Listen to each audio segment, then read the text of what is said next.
Hello, iHeart listener. We have a confession to make. Both iHeart and this commercial you're listening to right now would probably sound a heck of a lot better on the new Roku Pro Series TV. It's got side-firing speakers that fill your room with sound, Dolby Atmos audio that puts you right in the middle of the entertainment, and the ability to pair seamlessly with your home theater sound systems that already have surround sound and booming bass. If all that sounds too good to be true, it'll sound even better on the new Roku Pro Series. Your hearing isn't better, your TV is.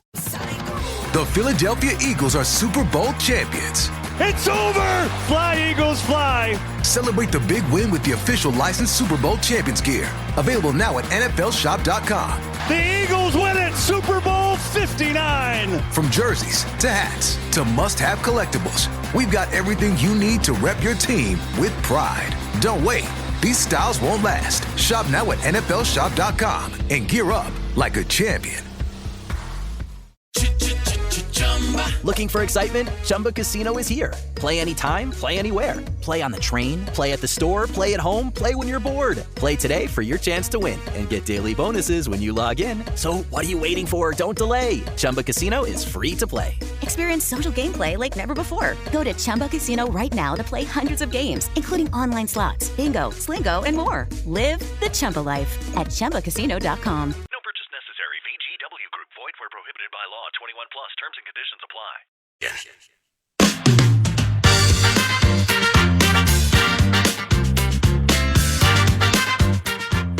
Host of the Bad Friends podcast and comedian Andrew Santino is coming to the Pantages Theater. Pantages. Your Theater. St. Paul is showing. Theater next weekend. Tickets for his February 21st, 9:30 p.m. show are still available. For full details, head over to KFAN.com keyword calendar. That's Kara Savage. She's hanging out here today. Gaardsy in for Barreiro. Pat Micheletti about an hour from now from Ann Arbor, Michigan. We're out at 6 o'clock tonight because of Gopher Hockey. Pat's going to talk about that. And yes, the Four Nations Cup. We've gotten a lot of texts to the Bradshaw Bryan KFAN text line 64686. Off to a rousing start. Yeah, for sure. USA was dominant last night. I was watching a little bit. When I was at the Wolves game, I had it on my laptop. I was kind of keeping one eye on it. 6-1, I think, was the final. I think so. They've got Canada tomorrow night on ABC, prime time, Saturday night. It's nice to see. Like, I love when they do stuff like this. I think a lot of the extra stuff that's been added, and this obviously isn't really NHL related, although it is, like when you have professional athletes that are playing for something different that matters, unlike the NBA All-Star game, for example, this weekend, right, or the Pro Bowl games, right. The intensity level, it is fun. Like even the NBA Cup, I think, has been fun. The play-in tournament, I think, has been fun. You might disagree, but the Wolves can't ever get into the NBA Cup. They lose to Portland twice for no reason. Yeah. But I like when you do kind of ramp up the intensity from your regular scheduled programming. I love the international tournaments. I've in any sport, whether it's soccer, hockey, basketball, I love the international tournaments. And you know what? I actually think that the NBA could steal a page out of the NHL's book here because the NBA and the game of basketball is so much more global now than it was when you and I were growing up watching the league, that I think that there's something here that maybe could appeal to like maybe a U.S. versus Europe type of, or the world type. I remember the NHL did that a couple of times, like North America versus the world. I think that I would actually, I might tune into that for the NBA. I won't be tuning into the All-Star game on Sunday, but something like that I think might have a little bit of legs. Well, along the lines of this weekend for the All-Star game, we're in the space now where I saw a report that the NBA Players Association, they had a big call, I think, with the commissioner or somebody, and it was, guys, we really need you to try, okay? On Sunday when you play the game, we really need to make it competitive, so let's all do our best to make it a game. It can't be 212 to 210. Yeah. I know they did the special ending a couple of times, which I kind of like that too, because it adds some urgency, whatever they call that scoring system. I can't remember what they call it. It's I like it. It's fine. But we got to give up we got to give up trying to fix these things. Yeah. Because I understand why we have them, whether it's the Pro Bowl or the NBA All-Star Game, NHL, because sponsors pay a lot of money. I think you got to find another sellable asset, because the reality is these guys they make too much money. They don't want to play hard. They do want a little bit of a break in this long season. Whatever you think about that, you're just never going to get, you mentioned Pete Rose.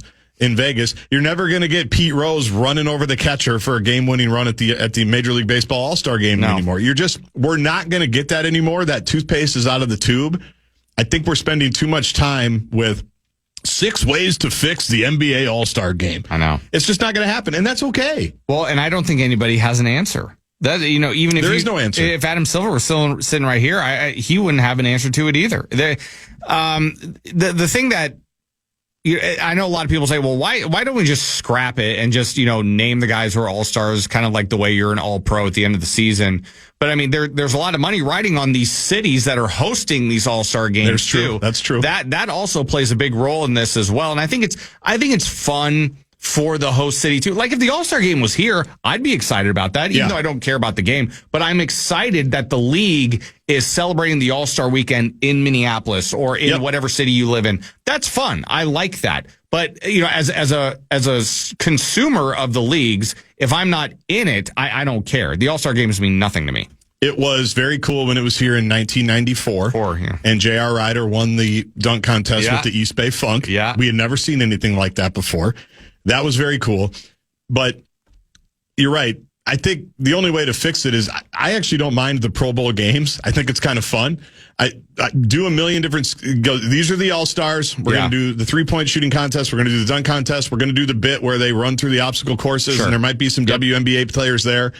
But the only way to fix it, even if you incentivize it like they have for the NBA Cup and said the winning team, everybody gets $500,000, right? I think that's what it is. Yeah, yep.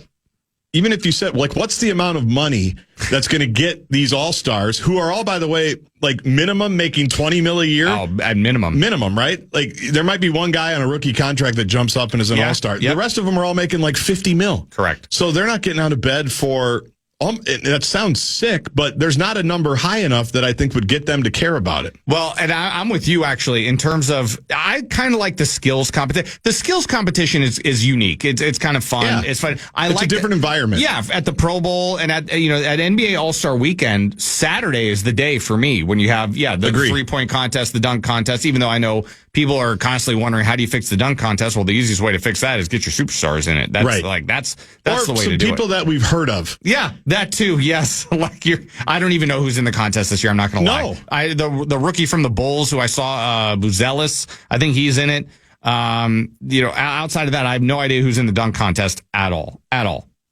And back in the day, Jordan won it. Dominique Wilkins won it. Even Spud Webb won it. How much do we still talk about the Vince Carter one? Right. We still talk about that dunk contest to this day. So I think that's what you have to do is you basically copy what the NFL is copied. And you're a Pro Bowler. Yeah. You're an all-star, but we need you to we're going to have 8 events and we need you to do 4 of them. Right. Figure out which ones you want to do. Make it a 2-day event.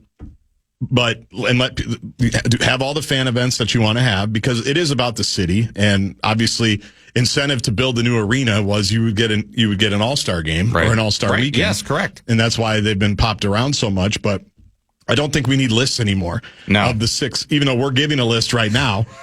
I don't think we need to spend that much more bandwidth on it, because financially, they just don't have the incentive to go after it like they used to. Well, and that's why I disagree with you on the NBA Cup. I've absolutely detested the NBA Cup since they introduced it, because there's no incentive for the fan. There's no incentive for the fan because the teams that are winning the players are going to get bonus money, and the wins that you have in the in-season tournament don't count for anything more or less than a regular season win or a loss. What incentive does the fan have to get involved or care about the NBA in-season tournament when there's no repercussions for regular wins or regular losses, and the incentive and the pot at the end of the rainbow is more money for players who are already making tens and 20s and $25 million? Why on earth would the fan care about that? I think it's a completely flawed concept, and I think they need to go back to the drawing board and try it again, because this is not it for me. Well, unfortunately for you, you're jaded because you're not thinking big picture for your own interest. Forget about the fans. Yeah. If the Timberwolves were to one day advance in the Emirates NBA Cup, where do they hold the semis and the finals? Las Vegas, Nevada, so baby. You should be pulling for this thing not only to work and sustain, but the Timberwolves to actually win it. I remember they lost to your Sacramento Kings a couple of years ago. They did, They got shot right off the court. Harrison Barnes just killed Towns. Yep. But then Towns killed Harrison Barnes on the other end, but 3 equals more than 2. What was that, like 130 to 134 or something like that? It was tough. I was there with my then 8-year-old, and he was bummed because it was an NBA Cup game. It meant more for him. Right. So he didn't do it, but you could get a work trip to Vegas. I was about to say, do you think Mim would send me to Vegas for that? You think so? Well, not if she hears the way you talk about the NBA Cup. You need to sell the importance of it. Well, what I need to sell is like, I'm a surefire winner. You know, when I walk into the casino, I'm walking out with money. We could break even on this trip if you just let me do my thing at the craps table. The trip would be sponsored by you. Yeah, absolutely. Yeah. What's there to lose? It would be sponsored by you. You said one other thing about the money, the Vegas, the NBA Cup. I'm not exactly sure. I can't remember what it was, but it's a good time to let you go drive in this weather. I can't wait. I'm going to white knuckle it all the way home, and then I'm going to make another drive after that. So I'll be listening to you the entire time. Real quick, though, we didn't really let you do any Pierre's problems today. No. We usually like to let you just... I think this is better to separate the times when you absolutely rail on mostly Minnesota problems. Well, what I had in mind, I thought we were going to do one. What I had in mind is absolutely not a Minnesota problem. But this is something that we can hold for the next time, because you know that we are long overdue for a serious conversation about airline etiquette and airplane etiquette. Yeah. It is. I almost physically assaulted an elderly married couple coming off the plane. I really did. I was so infuriated by what happened to me coming off the plane in Vegas that I just, thank goodness for my fiance, because I mean, she kind of like tugged on the back of my shirt because I gave her a look and she knew I was already at DEFCON 10. Like an elderly married couple. Yeah. I almost did it. On the airplane. Nobody is safe. Nobody's safe for me. When it's wrath time, nobody's safe. We did earlier in the week talk about an idea that somebody had for how to deplane, how to get on the plane and deplane correctly. And they called it hopscotch, with how they kind of alternate rows as you go. It's funny that you mentioned that, because that was the exact issue that happened to me on the way out. But here's the problem is, for people like your fiance, who's a flight attendant, right? Mm-hmm. I think she would be in charge of monitoring a lot of this. She would. Which puts too much burden on the flight attendant, in my opinion. Yeah. And you're putting, I think the idea, just like somebody emailed in or tweeted in, texted in, and you appreciate this because we've talked about this before. We can't even properly zipper merge at 394 and 94. Well, so how are we gonna hopscotch off of a plane? Like, you're just asking too much for people. Yeah. Or from people that we're just not capable of as a human race. No. I don't know why some of these things are so difficult, but there's a laundry list of things we can go over. Like, next time I'm here, we're going to talk about airplane etiquette, because there are a myriad of things that need to be discussed. And a couple things I'm just shocked that people just don't know, or people don't have any comprehension over. Right. Blows my mind. And just your general disdain for elderly married people too. Yeah. I mean, I'm sure I'm going to get there at one point. But, and when I say elderly, they weren't like, white hair. This was, I would say, I would put them at late 50s, early 60s. You're almost there, buddy. I know I am. But they almost caught, oh boy, it was about to get ugly for a second. It really was. I was not pleased. Well, I look forward to rehashing that whenever the next time we have Pierre Nugent from Fox 9 Sports in on the Bumper to Bumper show. Can't wait. I love being here. Thanks, Jeff. I appreciate you, man. Have fun. Good luck tonight. Good luck out on the roads. And thanks for joining Enough Said tonight. We had a good time tonight with Lori Fisher, too. We always do. Tune in tonight, Fox 9 for Enough Said. That is Pierre Nugent from Fox 9 Sports. And what's the name of your Vikings podcast? Don't forget about the Vikings Now podcast, which you can watch on the Fox 9 YouTube channel and anywhere you get your podcasts. Who could possibly forget the Vikings Now podcast? Vikings Now. Vikings like right Now podcast. Vikings Now. It's got some urgency. When we come back, we will discuss the melee, the chaos, the ridiculousness that happened at Hopkins High School last night. You've probably seen it online. The videos have circulated after the Hopkins and Wayzata boys basketball game, really during the Hopkins and Wayzata boys basketball game, and then after, that you just can't quite make up. And once again, not about the kids at all. It's all about the adults. We'll outline it, as sad as it is, when we come back. Have you ever wondered what it would be like to have supervision, enhanced hearing, extraordinary reflexes, to be, dare we say, superhuman? Well, Roku's new Pro Series TV can't do any of that for you. But with a 4K screen, side-firing speakers, and a blazing fast refresh rate, it'll sure feel like it. Elevate your entertainment using all your favorite apps like iHeart, and play all your music, radio, and podcasts with the new Roku Pro Series. Your senses aren't better. Your TV is.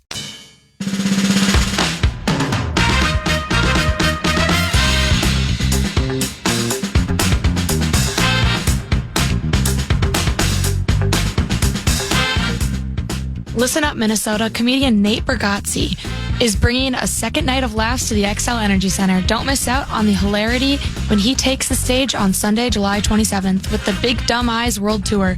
Tickets are available now. Get all the details now at KFAN.com /calendar.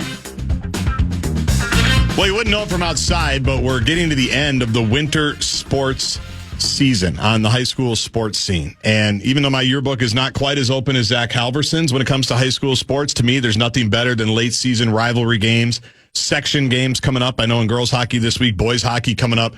There's nothing better than that for me. It's a great time of year. Kids laying it out on the line. It's always very, very fun. And it's been a long season. You've probably seen teams a couple of times. There's probably history between teams once you get into conference play and things like that.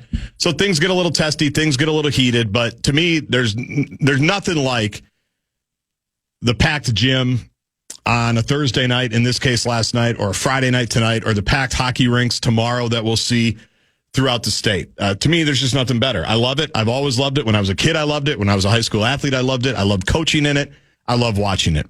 And we had a classic last night at the Royal Center in Hopkins High School and Wayzata High School in boys basketball. No surprise, both programs near the top of the state rankings. They're always really good programs. Hopkins, 1 million state championships. Wayzata, the same thing. Obviously, they were, I think, second last year on the boys' side to Minnetonka. Hopkins is number 2 this year. Wayzata is number 4. And it's a big game last night because I think whoever ended up winning last night was going to have the inside track on the number 1 seed, because those two teams are also in the same section and they're potentially expected to meet up in the section final for a trip to the state tournament, which is obviously where these programs are used to being and where these programs want to go. And if you just read the box score last night, you saw that it was an instant classic. Hopkins ends up winning 77-76. Seemed like it was a great game. Seemed like it was a fun game. The place was absolutely packed, as you would hope it would be. It was on local, cable access television, which is always cool. And you go, that's what you expect on February 14th when you're trying to win a conference title, when you're trying to get pole position for the section tournament. You want it to be a great game like that. You want the kids to have a great experience and have everything come together like it did with a 1-point game. I think the kids did their part last night. The kids absolutely did their part during the game and more specifically after the game. I caught wind of this last night, like a lot of you people did that are listening out there, because videos from this game started circulating almost immediately last night. A lot more videos have circulated this morning. I've had a lot more videos sent to me from people who have gone through the entire game. It's pretty wild. And I talked to a bunch of people that were there. Tensions were high pretty much the entire night. And we're going to get to some of that. And what ends up, we're going to start at the end, maybe before we talk about what led up to some of that. What set things off, what really set things off, was a controversial non-foul call with Wayzata inbounding on the baseline. They're down. They run a good play. They free up a player in the lane. He kind of tries to tip it right at the rim. Looks like he was probably fouled.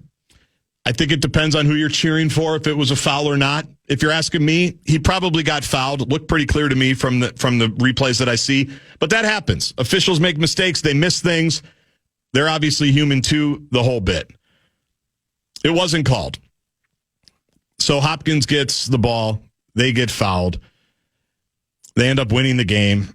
There's a long delay as they're trying to figure out the clock. And in that delay, the entire coaching staffs for Hopkins and for Wayzata, and I've watched this video like 15 times, are chirping at each other for like a full 90 seconds. And it just never stops. And I'm not talking about the head coaches, which is ridiculous enough, with Ken Novak Jr., who's been there forever. More on him in a minute. And Brian Schnettler, who's been at Wayzata for a while now. Really good coach. They're both good coaches. They're great coaches. Great programs. But because it's 2025, both programs have like a Timberwolves level number of assistant coaches. And there's like 4 or 5 adults on either side that are just continuing to chirp at each other. And I know some of them. One of them's a friend of mine. One of them coached against me. That's how long he's been coaching. And so in West Metro basketball, it's a small world. I know most of them. And I'm watching these videos of these adult men screaming at each other, yelling at each other, getting in each other's faces, having to be separated, and I just have to shake my head. So Hopkins, as I mentioned, misses a free throw, actually, with like 2 seconds left. Wayzata has a Hail Mary type shot to win. Almost actually goes in. Who knows what would have happened if they counted it. I don't think they have replay at the Royal Center. Hopkins wins. Wayzata coach is mad about the non-call. He's going crazy. Crowd's all over him. Fans end up kind of coming onto the court, which happens every once in a while in high school sports. As they're lining up to shake hands, the Wayzata coach says, "I'm out. I've had enough. We're getting our team off the floor."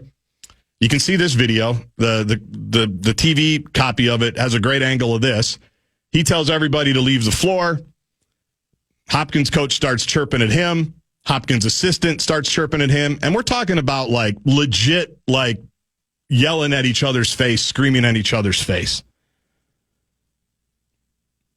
As this is going on, Wayzata players are trying to get to their locker room, which at the Royal Center, you got to cross the court, go past the Hopkins student section to go. I don't even think you call it a locker room. It's like a classroom, if I remember it right from back in my day. And Hopkins students start chasing and running after the Wayzata players. Now, to some Hopkins players' credit, a couple of them tried to stop their classmates from getting in the way of a team that's just trying to do what their coach told them and get them off the floor. But chaos ensues in the corner. So much so that one of the videos that we've seen today, a garbage can is thrown in the direction of either the Wayzata coach or the Wayzata players, but someone picks up a garbage can and throws it. That was probably a student. But when the adults are acting like complete morons, what chance and what choice do the kids have? So I sent this out to a lot of people that I know in the coaching community, the high school coaching community. Because like I said, when you grow up here and you play sports here, it's a real small town. Everybody knows everybody. Everybody's got history with everybody. And I said, whose side are we on in all of this? And I even put it out on Twitter. And I said it at the time. I said, I've got a million thoughts on this. I don't even know how to organize all of them. I really don't even know how to organize all of them now. I'm trying to do my best with it because this is a clown show on every single level. The topic should be what an awesome game it was between the kids. The kids, it seemed like, played amazing on both sides. It was intense. It was physical. They were, had to call a bunch of fouls in the first half. More on the officials later. But I just sit there and I can't stop thinking about this as a fellow adult myself who tries to be an adult and tries to think about things in somewhat of a big picture. If you are an adult that's on the Hopkins coaching staff, if you are an adult that's on the Wayzata coaching staff, if you're an adult that's in charge of maintaining order to get people off the court in a timely fashion and make sure your students aren't doing anything they're not supposed to do, I don't know, administrators, security, anybody, I would hope today you're mortified. I would hope today that you're embarrassed. And honestly, you should be ashamed. Now, I get it on the security and getting people out. Things get crazy. Things happen. They clearly weren't prepared, although I'm not sure why. There's like 6,000 people there. Is nobody watching? How are we going to get Wayzata off the court here? Are we noticing that things are getting a little crazy because of the tone that's been set by our quote-unquote leaders and head coaches on either side? And this is not new. This is not new for a lot of these programs to have not a head coach berating officials, berating other players, berating the fellow coaches, but assistant coaches as well. When I was an assistant coach, what my job was? Hold the damn clipboard and shut up.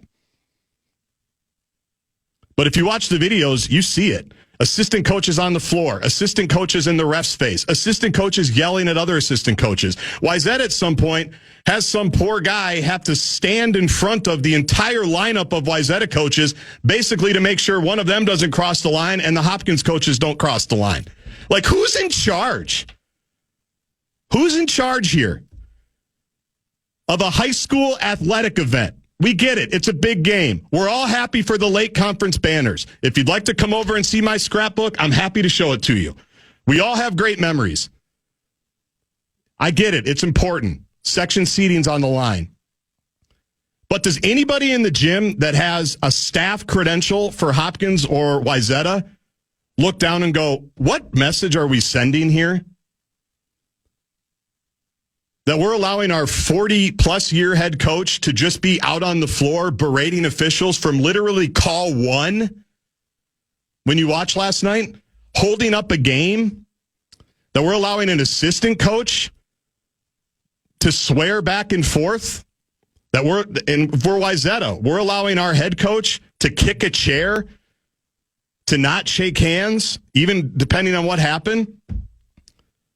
I don't understand it. I know things have changed. I know I'm probably, waxing too much nostalgia about what high school sports are supposed to be. But we've lost it, man.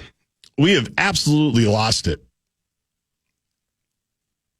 And this is not anything new, like I've said. I mean, anybody that's played basketball in this area, we can tell you some stories. We can tell you some stories about different coaching staffs. But I just wonder, who the hell is in charge here? And is anybody embarrassed? Like, I have my suspicions on who slept well last night and who didn't. And I'd love to know what people think about it. If you were there, what you thought about it. You can hit the talk back, iHeartRadio app. You got 30 seconds. You might need a little bit more. Send a couple. 64686 is the Bradshaw and Bryant KFAN text line. You can also tweet me at Gaardsy on Twitter. Hit me on Instagram if you want to as well. But I've talked to so many people that were there, and from the jump, the abuse of the officials who had control of the game a little bit in terms of they called a lot of fouls in the first half. They tried to keep the chippiness down. There was a lot of back and forth between the players at the beginning of the game. That's going to happen. I don't love it. I know a couple of years ago they tried to get some of the extra stuff after whistles, the flexing, the looking at the cameras, the taunting. I know they tried to get that out a little bit. That was explained to me today by a couple of people. Doesn't sound like it worked necessarily because there was a lot of that going on. But when you have lost control of the game so much that as a head coach, your assistant coaches are acting wildly, and that's par for the course from what I'm told, specifically on the Hopkins side, that you've completely lost control where coaches are all over the place. They're on the floor. It's like, who's in charge out here? It's a high school basketball game. Yeah, it's a big one. We get it. The banners stay in the gym forever. Legends never die. We understand all of it. But is this really how we want to roll between two of the power programs in the state? Would love some comments on it. I've got more thoughts on it. The last one I'll say before I pause and come back and maybe get some reaction to it. Jaden Moore plays for Hopkins. Did an outstanding job from the videos I saw and the people that I talked to there, trying to keep his classmates away from the Wayzata kids that are just trying to go back to their locker room. Their heads are probably spinning. They're just trying to figure out what's going on because their coach in an angry fashion just sent them off the handshake line. And now he's yelling at an assistant coach and the other head coach. What the hell are we supposed to do? Jaden Moore from Hopkins, good job by you, buddy, for trying to keep your classmates away and at least let the Trojans get off the floor. Christian Wiggins, Wayzata, unbelievable player from what I've told, had 33 points last night. Had to hold his head coach back. The high school junior, I don't know what grade Jaden Moore is, but just think about that for a minute. The high school kids had cooler heads than the adults who are supposed to be leading them last night. Reaction on this. Roku has what you need to make your college home away from home feel more like your own. Make your dorm the place to be with Roku TV, or bring a Roku streaming stick to easily access all your favorite free and premium content like iHeartRadio. Stream your favorite playlist with the Roku Vibe Setting Smart Light strips to sync your music to millions of colors and make your dorm feel more like you. Make your dorm the place to be with Roku TVs, streaming players, and smart lights. Head to Roku.com or your favorite retailer to deck out your dorm.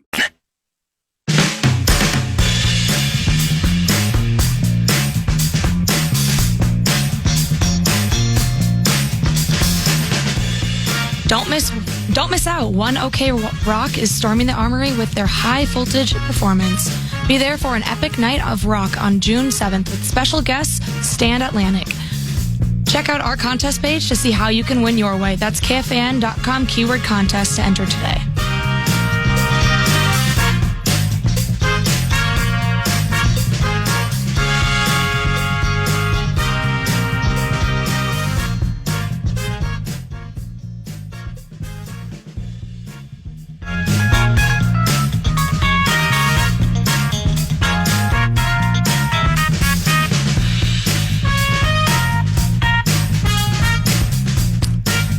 Well, we got a little bit of reaction, so I guess you can call it a rant, to my reaction to the way that Hopkins and Wayzata finished last night at the Royal Center. A very good ball game from all accounts between two of the best teams in the state. I think Hopkins is ranked 2, Wayzata is ranked 4. Two of the best programs, two of the best coaches, and one ugly scene to end it with the adults just making an absolute spectacle of themselves that I can't imagine anyone is proud of. And we got a lot of texts to the Bradshaw and Bryant KFAN text line 64686, some tweets that I want to get to as well. From 763, was at the Wayzata Hopkins game last night. Reacting to it real time, was that the officiating, the calls of the basketball plays was good. Lots of close calls that went both ways. Where I think officials deserve criticism by not controlling both coaching staffs early in the game. Tone was set early. They never regained control of the coaches. Actually impressed with both teams' composure. Shot making and competing was there all night. Shameful the focus is on the coaches' behavior. And you go ahead, watch the videos. And I would challenge anybody that's on those staffs. And the sick part about it is that I know some of them just won't give a damn. That's just the sick part about it. That's just par for the course. And that's not just one-sided either. And that's what drives me crazy, is because crap like this goes on all the time, and it's never checked. And the officiating, I wasn't there. I can't speak to it. I think they tried to control it in terms of the physicality. But the problem is, when you've got coaches that can just rant and rave and say whatever they want, and assistant coaches, and they won't tee them up, I don't know what else you can do. And you get afraid to tee up the high-profile coaches because you need good reviews from them to work your section games, to work your state games. That's how it works.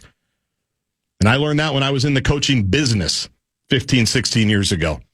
Why is it hard to control the good coaches, the high-profile coaches? Why do they get more leash? Because they write the reviews too. And you want to work a state tournament game like all these officials want to, you want to work the section finals, you got to make sure you have those coaches on your side, and you get stuff like that. It was a bleep show last night. And I hope, and I know for sure, I know for sure on one side, athletic department's not going to do anything about it, and that's the Hopkins one.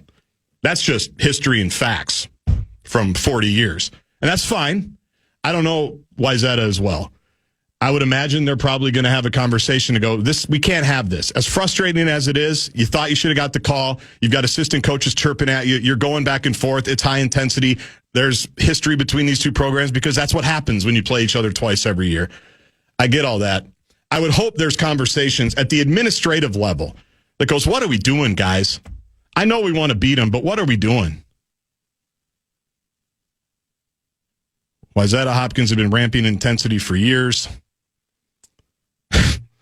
Coaches start complaining and riding the refs before the coin toss. Coach Snetler, normally a classy guy, lost it last night. Going to be nuts at sectionals. That's absolutely right. These teams are ramping up to play again in the section finals. Buckle up. Let's see what other texts I want to get to here. Coaches are allowed too much of a leash these days. Officials need to stand their ground and not put up with it anymore. I agree, but it's easier said than done for what I just said. Because the lines have been so far just blown by that it's hard to rein it in. And when you're getting, in the videos I've seen, when you're getting complaints on literally the first call, it's hard to jump in on that. And that's what they count on. Gaardsy, I was at the game. What fueled the fire was delay after delay the last couple of minutes when the officials went to review after review. This is high school. When delay after delay, when the officials are looking at a computer, it's even worse in college, which they should rid the game of reviews. Yeah, maybe. But I also don't expect both coaching staffs to just start yelling at each other the entire time to ramp up that intensity. But I'd love it. I'd love to know. I'd love to get a text from the athletic director at Hopkins or the athletic director at Wayzata and say, we talked to him. This is embarrassing. As two of the premier programs that are going to represent the state, probably on a pretty big stage, we expect a little bit better. We should demand a little bit better. And again, for me, when it's the assistant coaches that are out there getting into it and assistant coaches chirping after the game while kids are having to hold back the head coaches, it's pretty wild. This is exactly why there's a shortage of referees right now. Who wants to deal with adult adolescents? Where else did I want to go here? I should have starred him. Dan, I always tell Dan to star him. Gaardsy, it's exactly why in every level officiating is getting worse. It's just not worth it. You basically get assaulted verbally, I imagine sometimes physically because of some nut job parents and adults. Every parent, coach, assistant coach thinks it's professional level. The adults are taking the fun out of all levels of sports. It's pathetic. If you and I acted the way the adults do growing up, we would have gotten at the very least, an earful from our parents and other adults. So we'll see where it goes. I haven't really seen anything. And I know, like last night, they all lost their minds. They're screaming at each other. They're threatening to, meet in the parking lot, I've heard from some people. It's just insane behavior from high school coaches. High school. I don't know if there's a level where I would say, okay, that makes sense. I think what Dan Hurley's doing at UConn is beyond preposterous with the way that he's been treating officials all season long, with the way that he's been dealing with fans all season long. The stuff he did in Maui was insane behavior. When he's screaming at officials, I'm the best bleeping coach in the game, you have to listen to me. That's maniac, insane behavior. And so I don't know what level would I expect that from or accept that from, but certainly not high school sports.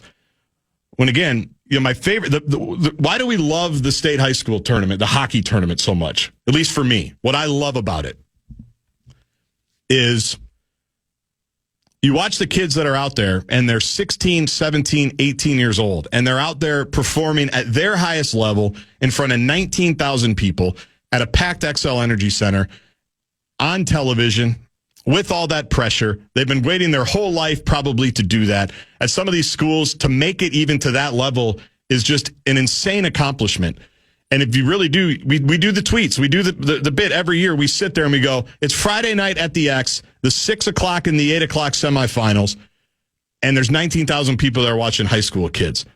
It's as good as it gets. It is like the last pure thing that we have. And I get it. There's no such thing as purity anymore, not even in youth sports.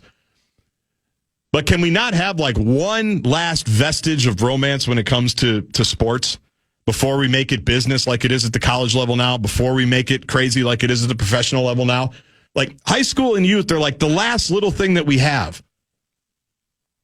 And that's what I love about it. That's what I loved about it when I was a kid. And the people that should get that more than anybody are the adults in the room that are supposed to be setting the example. And I know I'm probably asking for too much. I'm probably too romantic about the whole thing. But I know all hope is not lost because I watched how the kids reacted last night. The players, how they reacted. They were the level-headed ones. It was amazing. So I still believe in it, but that's what we love about it. There is still a purity of it, that there's 5,000-6,000 people there last night on a freezing cold Thursday night in Hopkins to watch two high schools battle and go at it and compete at the highest level. And the kids performed from everything I heard. 77-76, it's a great game. It's everything you want. Down to the wire, buzzer beater. You got to make plays. You got to get a stop. You got to get the rebound. And no one's talking about that. Christian Wiggins had 33 points. Sounds like he had a really good game. He was better after the game. I don't know what Jaden Moore's line was. I'm guessing it was pretty good. He sounds like he's a pretty good player. It was better after the game. But I'd love it if somebody in a position of power over there at either one of these schools, and other schools too, because this doesn't just happen. I'm not meaning to cherry pick on it. It's just right in our face from last night. We see this constantly, maybe more than ever because everything's videotaped.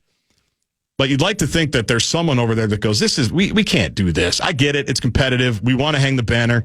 This is a really important game, but this is how we're going to represent ourselves as the adults.